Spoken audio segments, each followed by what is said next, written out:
All right, thanks for joining me, everybody. It's the eve of election evening, and there's just so many prognosticators and experts, and everyone saying what to do and where to go and what's going to happen, and everyone anticipating huge volatility.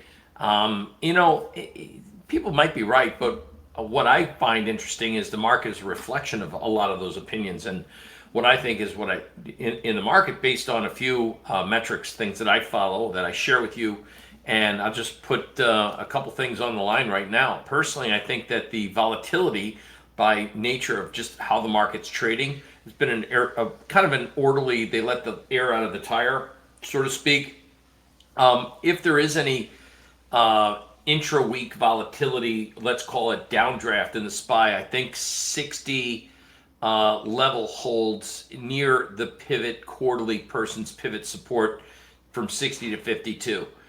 First and foremost, the 10-day ATR is one of the gauges that I use with my students and what we use partly to identify the market condition.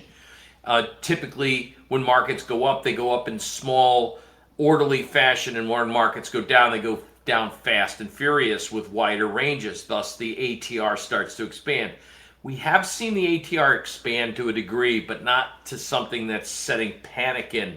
Remember, the stock market was at 587 and we're trading here at 569. We're already 20 handles off the high, and it's like you'd say, why? How? When? When did that happen?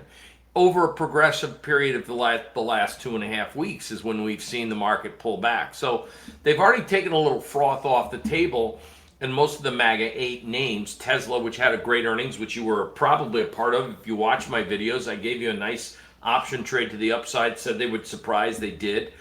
We've had a few other really phenomenal, well, like relative phenomenal is a big word, but some great trades with Uber and DoorDash and during earnings season. So there's been a lot of excitement there over the last couple of weeks. Amazon, for example, was another trade we did in a live trade room, caught that one correctly.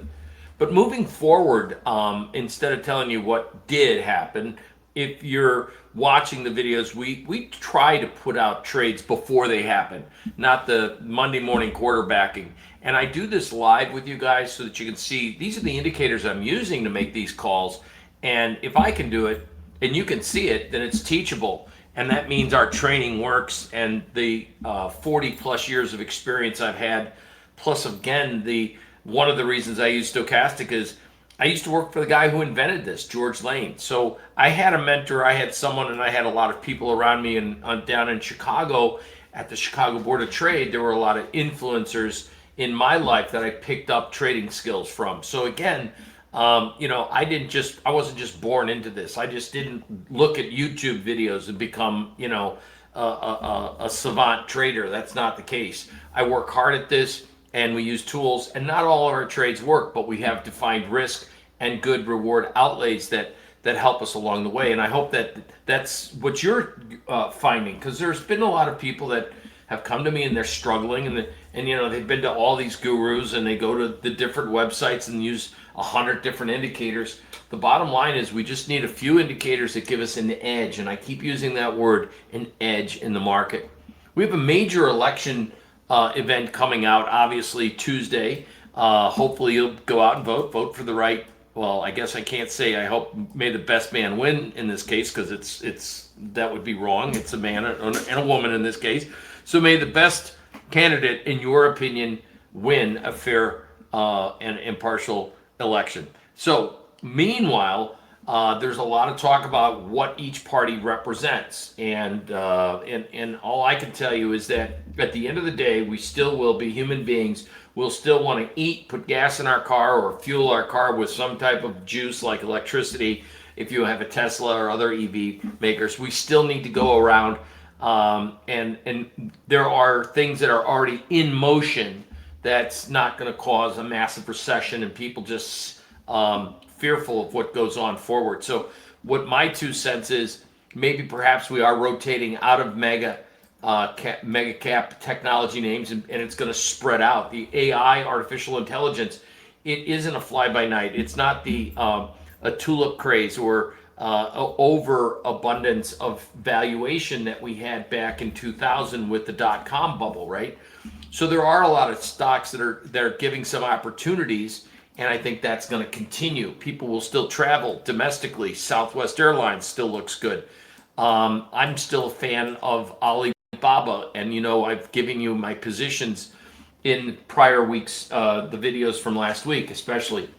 But I think tonight's a little bit special. It starts Monday. We have a full week. We don't just have earnings and obviously the election. We got the Federal Reserve, and that's going to matter as well. So let's get into the nitty gritty.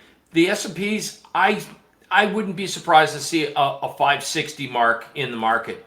The winner, I think a lot of people may not see this, but this is the advanced decline on a weekly basis. Now, this is also, if I drew I think it would be helpful if I draw it in here, and you'll kind of start to say, wait a minute, that looks like it's a compression of maybe a wedge pattern that's forming. And you'd be right. And we are well past possibly the 75% mark of that wedge, which usually indicates it's time for the breakout to occur.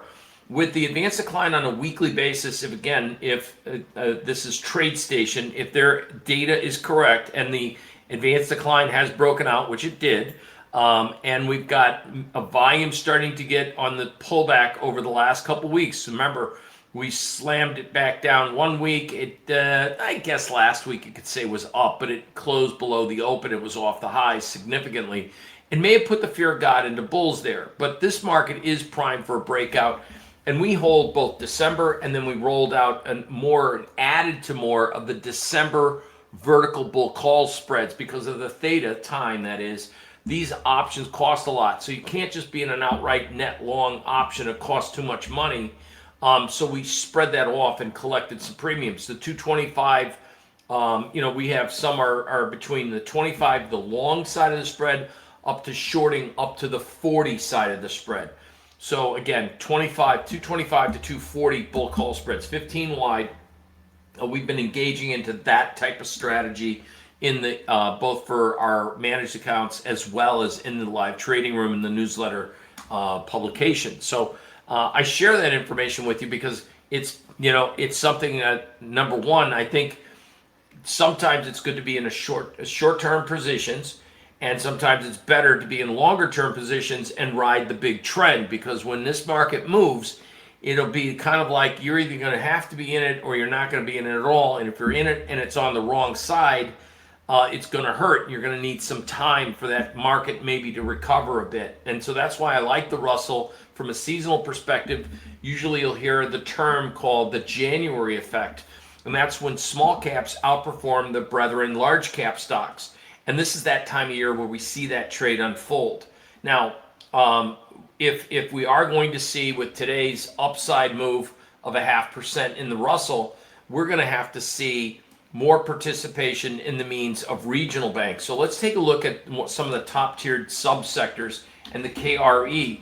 The KRE today was down, and so it was not the small cap financials that helped boosted the IWM today. It was small cap technology, which is interesting enough. And we had a lot of guys after the close today, while I'm not in the position, Palantir had good earnings. It's up 11% in the pre-market or the post-market or extended hours. So it was some of the smaller cap software names got a bid. You're going to see names come up. Like, for example, here's one, Box. It generated a daily buy signal. Look at this huge bar, wide range breakout benchmark candle pattern with 1, 2, 3, 4, 5, 6, 7, 8, 9, I don't know, 11, 12 weeks counting of consolidation. So if the market wants to move up, it's got now a little bit more it's got two undertone stories to it. It's a small cap, it's technology, and maybe we get some upside move out of that space. This week's earnings are going to be kind of interesting. We have retail apparel, who came to be more like an everyday clothing with the little polo pony shirts, to they switched and wanted to give their image more of a high-end couture outlet store, Ralph Lauren. And I thought that was like not going to work, but apparently it did work because the stock has been on a tear for most of this year. So Their earnings coming out this week. I don't know what they're gonna to come out and say. Can they support that product line and higher end apparel in this economy? The highest of holy high is Hermes, right, in the high end luxury departments. And Hermes, if I'm not mistaken, I've got it right here on my list, was up a little bit today, 0.5%. My preference, and I said it before, LVMUY, Louis Vuitton, but I wanted it lower level. So I said that in a video a couple weeks ago.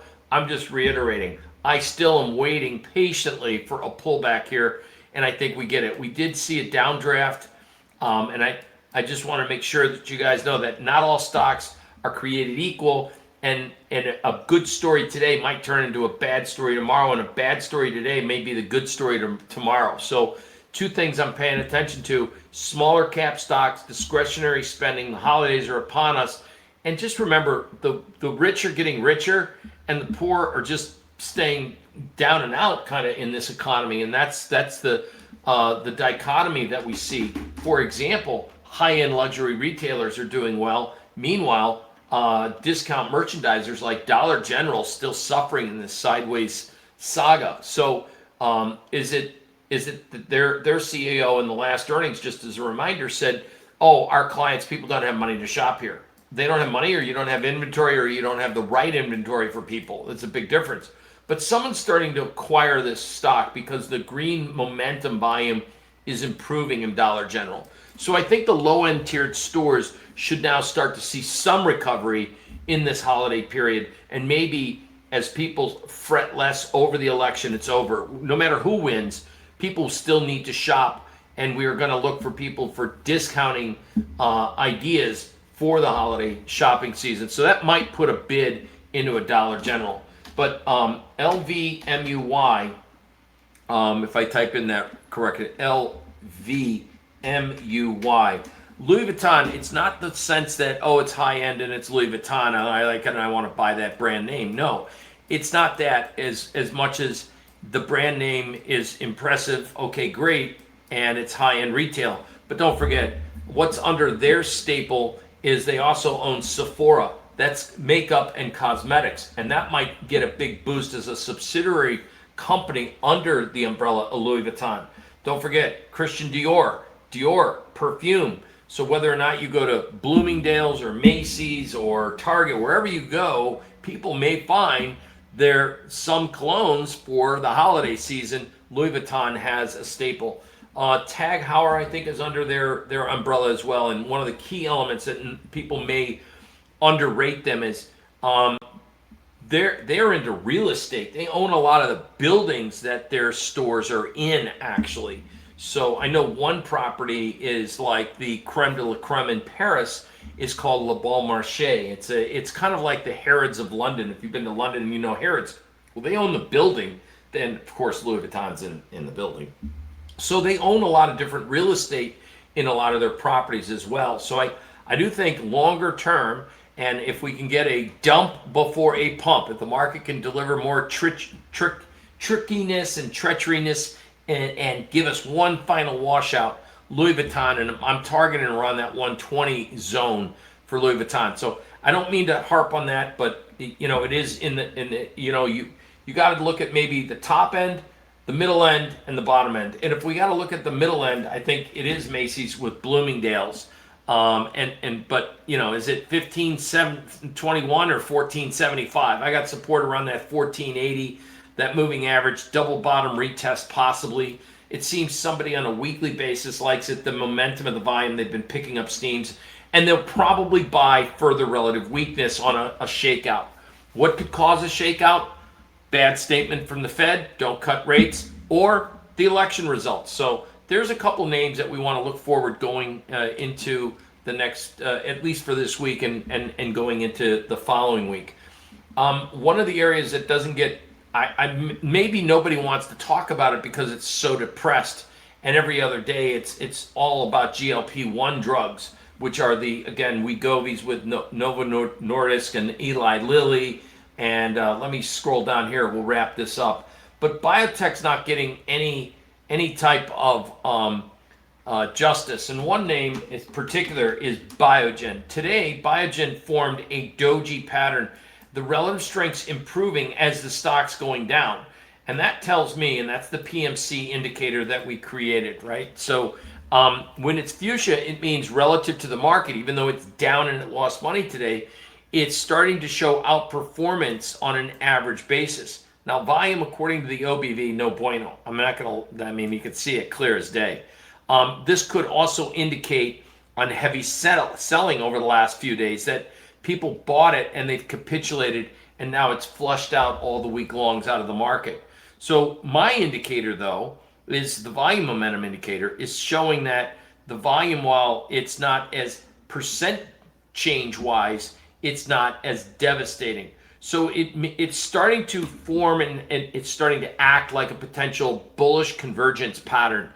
And again, after the election, I think that you've got a lot of opportunity in drug stocks because it's been under pressure for a long time because of regulatory changes. They want, again, you got to get elected. So what are you doing? Fight, fight, fight for the American people. Drug costs got to come down. Drug costs got to go down. But in the reality, drug companies have to make a profit. Otherwise, they're not going to spend money in R&D, research development. So whether it's Pfizer, whether it's one of the stocks that we picked up in the newsletter, we took some profits on half the position and we trailed our stop, is Insight Pharmaceuticals. So there's some upside potential coming, as you can see some glimmers of hope. Another company now has had 2 quarters back-to-back of positive earnings, and it's Bristol Myers, a long forgotten stock. Now, for disclosure, I do have this for some of our clients in the fund, but I'm not advocating buying it up here right now, but I'm just saying as a proxy, looking at certain drug companies, they're doing pretty good. And it's not getting any notice and people aren't focusing on it. A Johnson & Johnson, for instance, I would probably stay away, a Merck, but looking at some of the biotechs, I think we have an opportunity after the election to see some stellar gains one more time. We still have people afflicted with Alzheimer's. Obviously, we need that. We obviously have people still, they haven't even found the cure for the common cold. So, I mean, there's a lot of opportunities. Cancer research, oncology, of course, is synonymous word. All of that, I think, is going to be beneficial for new investment money coming in after this election cycle. So that's some of the things that, we're focused on moving forward. Where's some of the bigger money trades to be made? Is it in Meta going forward? I mean, how much can Zuckerberg do? If anything, there, you might see this trade come back down into the 510, 500 region before we see upside. Apple, to me, I was in Asia. I talked with some people in Singapore at the Apple store there in the Harbor Bay. I think it's Harbor Bay. It's right there at the in front of the casino. And the Apple store is this big round building right in the middle of the water. It's kind of cool. And what they had told me there in Singapore, they had the iPhone 16. They weren't selling. The big thing was iWatches. Listen, iWatch is not going to move the needle on the dial for profitability for Apple. So that, combined with the fact that Warren Buffett Berkshire Hathaway shed more positions out of Apple, I mean, it doesn't tell me that I want to buy today's dip by any stretch of the imagination. But imagine this. Apple, everyone uses an Apple iPhone. Eventually, they will change. Whether or not it's the iPhone 16, it's probably going to be, maybe it's the iPhone 17 and it's next year. So I would not be a seller per se and have my time and energy watching it go nowhere. Because what if Apple also gets in the financier business, which I think in 2025, they're going to be announcing that in Q1 about pay-as-you-go kind of program for Apple Wallet.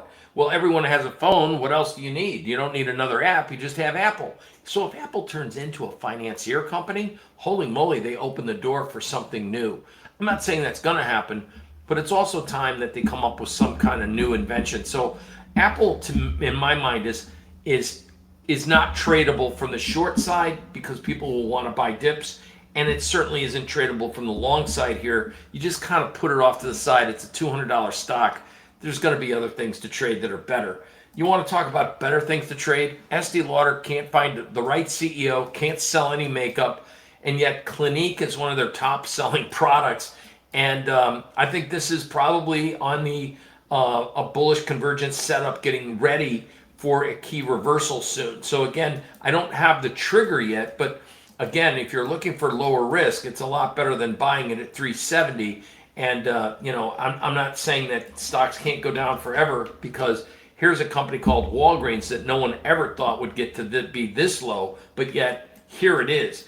And again, we don't see really fantastic volume trends turning the corner quite yet. So my point being is, if you thought it was a bargain here, and then you thought it was a bargain there, and then a bargain here, and then a bargain there, and then a bargain, it kept getting to be a bargain. And with Estee Lauder, that's the point. Is I don't know if the V low is in, but I do know it's starting to lose selling pressure momentum, and that might give us an opportunity for an upside in the market in maybe by the holidays. So we got to keep our eye on stocks that have gotten already the excesses wrung out. Here's one, Humana. And again, I don't want to get into each and every story, but Humana is another one on my watch list that, hey, if it gets back into the 30s and retests that low, you want to pick some stuff up there. Why? Because those are the names that might see 20 to 30% recoveries in a very short order. So it's a matter of starting to build your shopping list, price orders, and you can't watch everything. I have an advantage because I have TradeStation's radar screen and my indicators on our pro package here, and I can see everything I need to know. What stocks outperforming, what stocks underperforming the market. Right now, you can see I just picked up EV, this category. This is a trade list that I built. Allegro Microsystems is a semi company that makes products for vehicles. Obviously, you could take a look at this, a little opposite ticket for a semiconductor than, let's say, NVDA, right? It's the opposite spectrum. NVIDIA is trending up and Allegro Micro down. So point being is not to give a trading lesson here on indicators, but if something has got negative relative strength, I'm not looking at buying it soon. But First Solar has got fuchsia, the relative strengths improving. Well, that's telling me maybe it's formed a bottom, and I want to start to focus on First Solar if it starts generating higher time frame buy signals, because the relative strength starting to improve. It's not losing money; it's actually starting to reverse, and that's. And I'm not putting let's buy First Solar for this election cycle either. I'm just pointing out that a couple companies, even Enphase, which had horrific earnings, is starting to lose its negative presence. By the way, Enphase might be a good short-term trade if a Harris Waltz ticket wins. Then you're back on to EV, and Enphase has a shot at, just at the very least, a pop, probably back up to about the 105, 110 range. Those are the kind of things that I think are out there in the market. Anyway, I thought you deserve a kind of like overview of the market this particular election eve. There's one company here that's got earnings this week, Toast, software company for restaurants. If we get a dump prior to the earnings, like a market volatility shakeout because of election jitters or whatever, I would be engaged in buying this near the 28.5 handle. I can define my risk and have tight stops. But so pay attention to Toast if it gets a dump before, we call it the dump before the pump, right? That's some of the things that we've been seeing. Earnings coming out this week. DraftKings, I'm probably committed emotionally and financially right now with MGM. I'm waiting for that to pull in a little bit more to add to the position. I think MGM Bets takes the market share away from a DraftKings, for example, and of course MGM having their physical casinos present and for entertainment. That's probably the place to be. But we have a lot of earnings out this week. Tangier's Outlet, probably going to see it's not buying into them before earnings.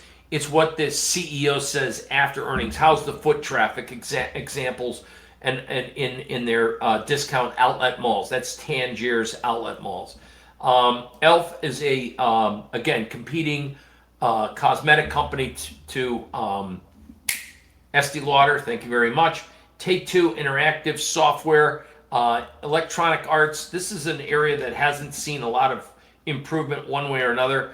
I wouldn't bet against Take Two Interactives, but I don't know if buying up at the top end of this range right now is the wisest thing. So we get this election out of the way. We get the Fed out of the way. We have more earnings out this week that are kind of important to the overall broad economy. And I think we're going to have a better chance of seeing that, oh, maybe historical trades will continue to work. And the one historical trade is the Russell, the IWM. And I think it's gotten a lot of press in past weeks recently because it didn't go up immediately. And everyone's about the get rich quick and need results today. Probably blew out on this. So, and now you might find people fading it. But I think any relative weakness, you start building a position in IWM, not just for the December call spreads, but also go out to January. And that, I think, is going to be the people who have been right. They just didn't have the patience to stay with the trade, and you get that delayed reaction. That's my 2 cents. If there's anything else that I see that we can help you with, we'll be putting up another YouTube video, and we'll see you after the elections. Good luck, everybody. Thanks for listening. And if you like what you see here, give a thumbs up. And also, you can subscribe to the YouTube channel. You'll get these videos almost immediately before we send email alerts out for them. I hope you found tonight's video not only entertaining, but also more important, engaging as to what sectors might do well after this election cycle and what am I kind of positioning in the market now. Thanks, everybody. Take care.